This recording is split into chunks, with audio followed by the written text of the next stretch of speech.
alaykum o'quvchilar. Bugun sizlar bilan Nizomiy nomidagi Toshkent davlat pedagogika universitetining boshlang'ich ta'lim fakulteti 402-guruh talabasi Murat va Gulmira bo'ladi. Bugungi sizlar bilan o'tadigan mavzuyimiz darslarni kuzatish va dars fragmentini yaratish hisoblanadi. Rejamiz dars jarayonini kuzatishning maqsadi va metodlari. Birinchi rejamiz.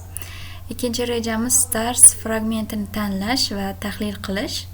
Uchinchi rejamiz dars kuzatuvi va fragment asosida takomillashtirish bo'yicha tavsiyalar hisoblanadi.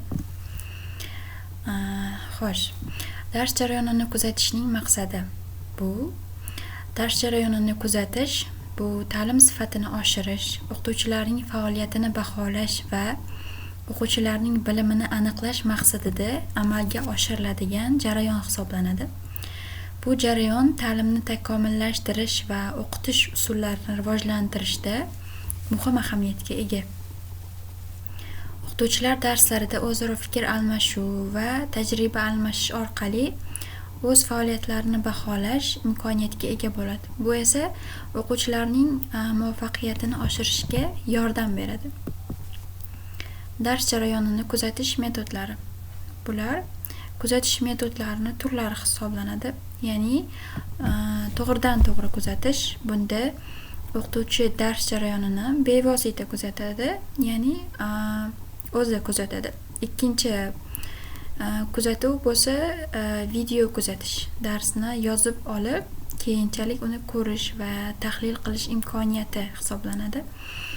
Uchinchi kuzatish metodimizning turlari o'quvchilar bilan suhbat, ya'ni darsdan so'ng o'quvchilarning fikrlashini bilish, ularga turli xil jihatdan savollar berish, anketa usullarini to'ldirish, ularning bilimlarini aniqlash hisoblanadi. Har bir metod o'ziga xos xususiyatlarga ega va har bitta metod bir-biridan farq qiladi. Har bir metodning afzalliklari va kamchiliklari bor. Masalan, to'g'ridan to'g'ri kuzatish aniqlikni ta'minlaydi, ammo vaqt va resurs talab qiladi. Ya'ni siz to'g'ridan to'g'ri kuzatish metodida ham dars o'tish, ham metod qo'llash, ham kuzatish imkoniyatiga bir vaqtda erishmoqchi bo'lasiz, ammo bularni har bittasiga vaqt sarflash ko'p vaqt talab qiladi. Ikkinchi kuzatish metodimiz video kuzatish darsini qayta ko'rish imkoniyatini beradi, lekin ayrim texnik muammolar bo'lishi mumkin. Suhbat orqali chuqur tahlil o'tkaziladi, ammo bu jarayonda vaqt sarflanadi. Bu darsni kuzatish jarayonidagi 3 ta kuzatish metodlarimizning turlari hisoblanadi. Endi dars fragmentini aniqlash. Fragment o'zi nima? Dars fragmenti o'quv jarayonida muhim hisoblanadi, chunki bu o'quvchilarga ta'lim berish va darsning asosiy maqsadini aniqlash uchun zarur. Ya'ni u mavzu taqdimoti yoki ko'nikmani qaysidir sinovdan o'tkazish uchun qo'llaniladi va ishlatiladi. Dars fragmentini tanlashda o'quvchilarning yoshi, darajasi, umumiy o'tiladigan darsning maqsadi va mazmuni, shuningdek darsning davomiyligini ham inobatga olish zarur. Har bir fragment o'quvchilarga tushunarli va qiziqarli bo'lishi lozim. Va dars fragmentini tanlash usullari. Bunda biz mavzuga oid ko'rgazmali materiallar, interaktiv mashg'ulotlar, guruh muhokamalari bo'lishi mumkin. Shu usullarni qo'llay olamiz va bu usullar darsni yanada qiziqarli qilib o'tkazishimizga yordam beradi. Xo'sh, dars fragmentini tahlil qilish. Bunda dars fragmentini tahlil qilishda bir necha usullar mavjud, ya'ni o'qituvchilar dars jarayonini kuzatish, darsni qayta ko'rib chiqish va o'z fikrlarini yozib olish. Boya aytganimizdek, kuzatish metodlarini qo'llash mumkin. Bu usul yordamida darsning samaradorligini aniqlashimiz mumkin va tahlil natijalarini baholash jarayonida o'qituvchilar o'z fikrlarini tahlil qiladilar va muammolarni aniqlaydilar. Natijalarni sharhlash orqali kelgusida darslarda yaxshilanishlar kiritiladi. Dars fragmentini tahlil qilishda foydalanadigan vositalar bular kuzatuv qog'ozlari, video yozuvlar, shuningdek o'qituvchilar va talabalar o'rtasidagi muloqot hisoblanadi. Ushbu vositalar tahlil jarayonini yanada samarali qiladi. Xo'sh, darsni kuzatish va takomillashtirish. Dars kuzatuvi ta'lim jarayonining muhim qismi hisoblanadi. Sababi o'qituvchining dars jarayonidagi o'zaro aloqalar va o'quvchilarni jalb etish darajasi darsning samaradorligini aniqlashga yordam beradi.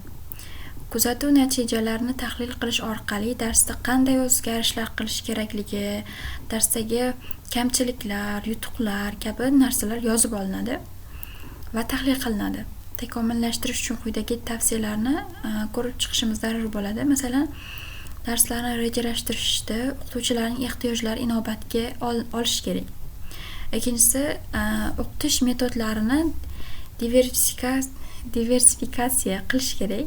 Ya'ni o'quvchilar bilan muloqot qilish kerak. Ko'proq darslardan keyin o'zini baholashni amalga oshirish kerak.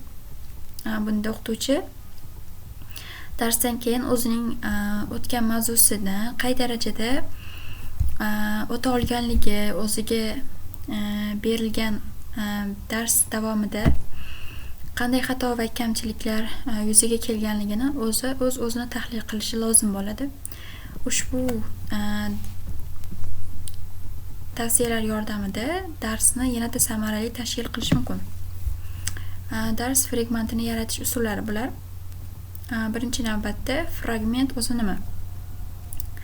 Dars fragmenti bu o'qitish jarayonida muayyan maqsadga erishish uchun mo'ljallangan qisqa vaqt ichidagi faoliyat hisoblanadi. U o'quvchilarning bilim va ko'nikmalarini oshirishga yordam beradi va darsning asosiy mazmunini aks ettiradi. Bu asosan dars jarayonida darsning qaysidir bir qismida qo'llaniladi. Fragment yaratish bosqichlari. Fragment yaratish jarayoni bir necha bosqichdan iborat, ya'ni o'quv maqsadlarini aniqlash, kerakli materiallarni tanlash, o'quvchilarni faol ishtirok etishiga undovchi metodlarni ishlab chiqish, yaratish, yaratilgan fragmentni baholash. Bular baholash jarayoni o'quvchilarning fikr mulohazalarini to'plash va dars samaradorligini tahlil qilishni o'z ichiga oladi. O'quvchilarning darsdagi faol ishtiroki va o'rgangan materiallarni aniqlash darajasi baholanadi. Xulosa qilib aytadigan bo'lsak, dars jarayonini kuzatish, ta'lim sifatini oshirish va o'quvchilarning faoliyatini baholash uchun muhim. Bunda turli kuzatish metodlari, masalan, to'g'ridan to'g'ri video kuzatuv o'qitish jarayonini yaxshilashga yordam beradi. Dars fragmentini tanlashda o'quvchilarning bilim darajasini aniqlash muhim. Tanlangan dars fragmentini o'zaro baholash va tahlil vositalari orqali tahlil qilish zarur.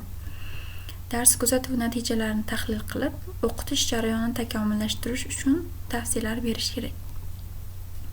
Ya'ni bugungi mavzuyimizdan o'rganadigan bo'lsak, har bir o'qituvchi o'zining darsini, dars davomidagi amalga oshirgan ishlarini, qo'llagan metodlarini va usullarini tahlil qilib borishi zarur. Bu nima uchun yordam beradi? Ya'ni kim darsdagi amalga oshirilgan xato va kamchiliklarni oldini olish va buni boshqa takrorlamaslik va buning oqibatida darslarni yanada yaxshiroq tashkil qilish kabi turli xil samaralarni berib o'tadi. Foydalangan adabiyotlar va e'tiboringiz uchun rahmat.